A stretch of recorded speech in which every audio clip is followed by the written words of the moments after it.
Education department में पद स्वीकृत किए हैं, जिनमें से अधिकांश बहुत सारी में कमीशन द्वारा जो है वो नियुक्तियां भी प्रदान कर दी गई हैं। 2160 वन रक्षक लगेंगे, 1260 जो है पुलिस कांस्टेबल्स की भर्ती होगी, 6000 के करीब एजुकेशन डिपार्टमेंट में भर्तियां की जाएंगी, 4500 के करीब आईपीएच में multitask worker, fitter, pump operators किए जाएंगे, 900 के करीब जो है पटवारी, और इस तरह से अलग अलग बहुत लंबी डिटेल है। अलग अलग किसी डिपार्टमेंट में 50 पोस्टें हैं, किसी में 100 पोस्टें हैं, किसी में 150 पोस्टें हैं। हमने 22,000 के करीब पोस्टें स्वीकृत करके उनकी जो प्रोसेस है, उनका जो रिक्रूटमेंट का जो प्रोसेस है उसको आरंभ किया गया है। और मैं एक और बात कहना चाहूँगा कि जो नौकरियों में क्षेत्र में जो है वो हमारी रफ्तार क्यों रुकी, ये बात किसी से छुपी नहीं है कि हिमाचल प्रदेश में जयराम जी के नेतृत्व में भारतीय जनता पार्टी के समय में हमारे जो पेपर्स हैं वो बिका करते थे। हमीरपुर सबॉर्डिनेट सर्विस बोर्ड जो भ्रष्टाचार का अड्डा बना हुआ था, और वहाँ के जो कर्मचारी और सेक्रेटरी और जो एम्प्लॉयज़ हैं वो 2-2 लाख में, 4-4 लाख में, 6-6 लाख रुपए में पेपर बेचा करते थे, और जिसके पास पैसा होता था वो पेपर खरीदता था और सिलेक्ट हो जाता था। और जो नौजवान, गरीब का बच्चा, नौजवान जो मेहनत करता था गांव में बैठ कर के, वो कभी भी जो है सरकारी नौकरी पाने का हकदार नहीं होता था। मगर हमारे मुख्यमंत्री को जब ये सारी बातें ध्यान में आई और पता लगा, उन्होंने सबॉर्डिनेट सर्विस कमीशन को भंग किया और रंगे हाथों उन कर्मचारियों को, जो कर्मचारी कई अरसे से पेपर बेचते थे, उनको रंगे हाथों पकड़ा है। ये हमारी सरकार में एक बहुत बड़ी उपलब्धि रही है। आपको मैं याद दिलाना चाहूँगा, भारतीय जनता पार्टी के साथ, भारतीय जनता पार्टी के सरकार में और जयराम जी के नेतृत्व में हिमाचल प्रदेश के नौजवानों का किस तरह से खिलवाड़ हुआ करता था। पुलिस पेपर जो है, पुलिस पेपर भर्ती किस तरह से बिकता था। 8 लाख में, 10 लाख में जो है वो पुलिस के पेपर बिका करते थे। और हैरानी तब हुई जब कांग्रेस ने उसका हल्ला मचाया, कांग्रेस ने इसको मीडिया के माध्यम से और जनता के बीच में इसको ले गए। भारतीय जनता पार्टी की सरकार ने सीबीआई इंक्वायरी ऑर्डर की और तुरती फुर्ती जो है हशप करने की कोशिश, एसआईटी की फॉर्मेशन करके प्रदेश सरकार ने हशप करने की कोशिश की, इंस्पाइट ऑफ द फैक्ट कि हिमाचल सरकार ने सीबीआई की इंक्वायरी ऑर्डर की थी। मगर चुनाव हो जाते हैं और चुनाव तक हिमाचल प्रदेश में सीबीआई नहीं आती है। 6 महीने का कार्यकाल हो गया था, मगर जो है सीबीआई जो है वो हिमाचल प्रदेश में सीबीआई नहीं आती है। मगर सीबीआई कब आती है? जब चुनाव हो जाते हैं और हिमाचल प्रदेश में जो है कांग्रेस की सरकार बन जाती है। इस तरह का खिलवाड़ हिमाचल प्रदेश में भारतीय जनता पार्टी की सरकार में हुआ था। और मैं आपको कहना चाहूँगा, हिमाचल प्रदेश की जनता ने कांग्रेस की सरकार को जनाधार दिया और केंद्र सरकार, भारतीय जनता पार्टी की सरकार को उनको पसंद नहीं आया। उनकी नज़र में हिमाचल प्रदेश की कांग्रेस की सरकार थी, उसको डिस्टेबलाइज करने का जो है वो प्लानिंग बनती रही। जिस वक्त मुख्यमंत्री ने ओथ ली, उस वक्त से भारतीय जनता पार्टी क्या कहती थी? ऑपरेशन लोटस चला है और ये सरकार जो है कुछ दिन की मेहमान होगी। मगर आज 1.25 साल का कार्यकाल पूरा करने के बाद जो है आज भी जो है लोग, राज्यसभा के चुनाव में भारतीय जनता पार्टी ने क्या खेल खेला ये किसी से छुपा नहीं है। जिस सरकार के पास बहुमत है, स्पष्ट बहुमत है, और जिस सरकार को 3 निर्दलीय विधायकों का समर्थन प्राप्त था, उस सरकार को डिस्टेबलाइज करने की भारतीय जनता पार्टी ने नाकाम कोशिश की, जिसको हिमाचल प्रदेश की सरकार ने और कांग्रेस पार्टी के लोगों ने उसको फेल किया है। आज उत्तरी भारत में, हिमाचल प्रदेश में, केवल और केवल उत्तरी भारत में, हिमाचल प्रदेश में कांग्रेस पार्टी की सरकार है। किस तरह से इस सरकार को डिस्टेबलाइज किया जाए, किस सरकार से इसको हटाया जाए, भारतीय जनता पार्टी पूरी कोशिश कर रही है। राज्यसभा के चुनाव में जबकि भारतीय जनता पार्टी के पास बहुमत नहीं था, उसके बावजूद इन्होंने जो है अपने कैंडिडेट को उतारा।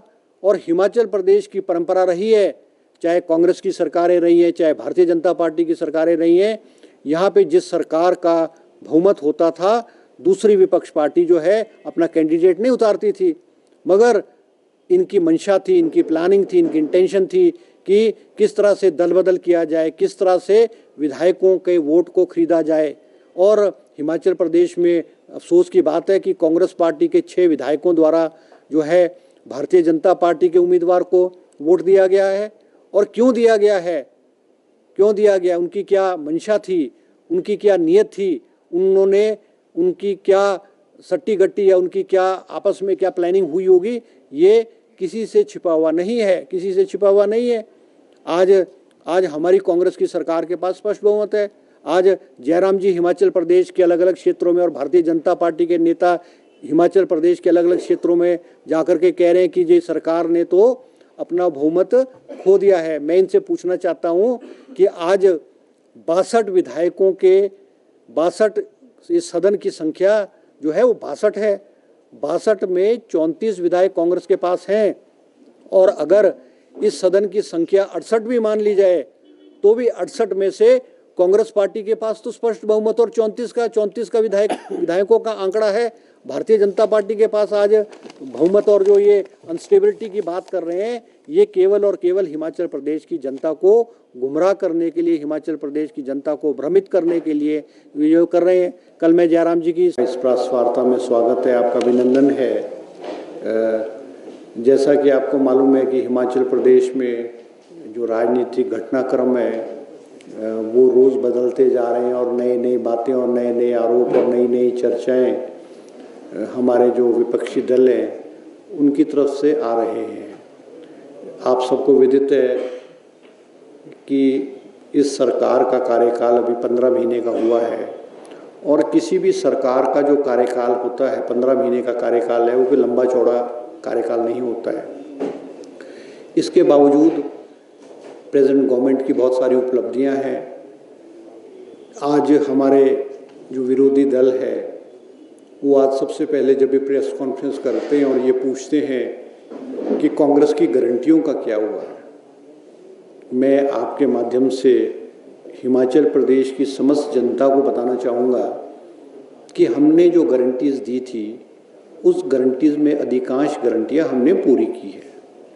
हमने सबसे पहले कहा था कि हम हिमाचल प्रदेश में ओपीएस लागू करेंगे और हमने कहा था कि पहली कैबिनेट मीटिंग में हम उसको लागू करेंगे।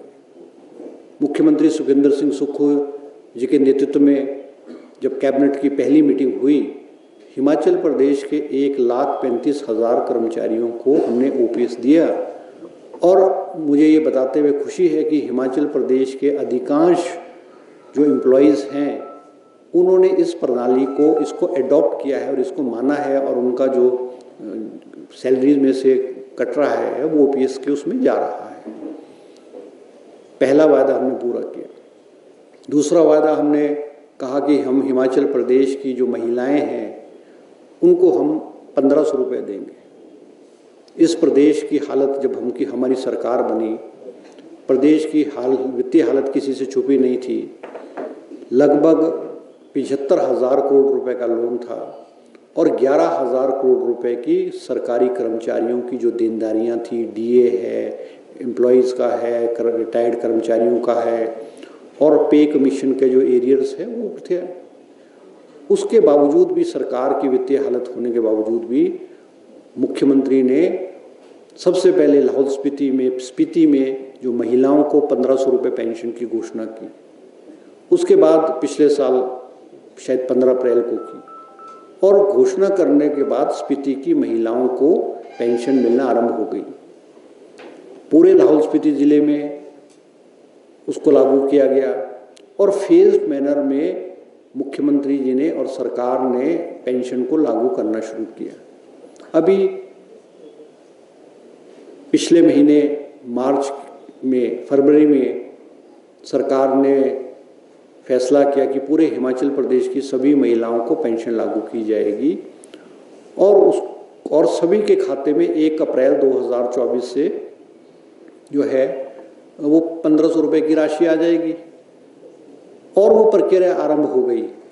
मैं आज हिमाचल प्रदेश की जनता से पूछना चाहता हूँ और बताना चाहता हूँ कि प्रदेश सरकार द्वारा जो महिलाओं को पेंशन दी जानी थी, जो 1 अप्रैल 2024 से उनके खाते में आनी थी, उसको किसने रोका? इलेक्शन कमीशन के पास शिकायत करने कौन गए? माननीय जयराम जी पूर्व मुख्यमंत्री और भारतीय जनता पार्टी का जो दल बल के साथ जो इलेक्शन कमीशन के पास गया और उन्होंने इलेक्शन कमीशन को कंप्लेंट की कि जो कांग्रेस सरकार द्वारा जो है और जो लोगों द्वारा फॉर्म, महिलाओं द्वारा फॉर्म भराए जा रहे हैं, उसको रोका जाए, इस पेंशन को रोका जाए। किसकी गलती है इसमें? किसने रोका?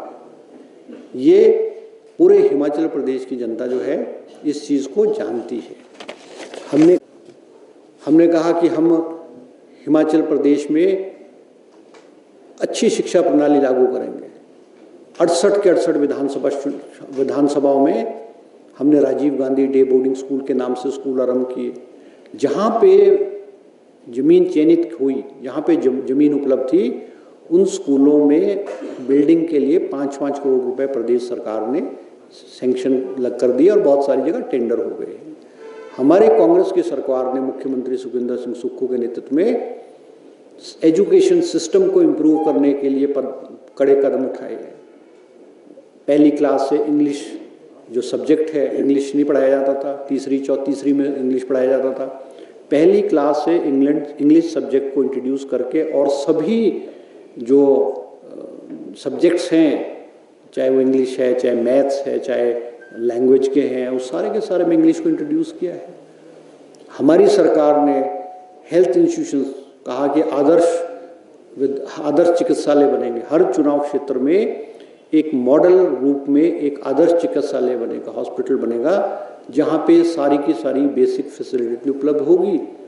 आज मुझे बताने में खुशी है कि हिमाचल और उसमें उन हॉस्पिटल्स में 5 स्पेशलिस्ट होंगे, चाहे वो गायनी का है, चाहे वो मेडिसिन का है, चाहे वो ऑर्थो का है, चाहे वो इसका ENT का है, आइज का है, वो होंगे। आज 68 में से लगभग कोई 45 विधानसभा चुनाव क्षेत्र में उन आदर्श हॉस्पिटलों में जो स्पेशलाइज्ड डॉक्टर हैं, आज स्पेशलाइज्ड डॉक्टर में उपलब्ध हैं। आज हमने ये वादा किया कि हम हिमाचल प्रदेश में 1 लाख लोगों को, 1 लाख नौजवानों को सरकारी क्षेत्र में नौकरी देंगे और 1 लाख का वादा हमने 5 साल में किया है।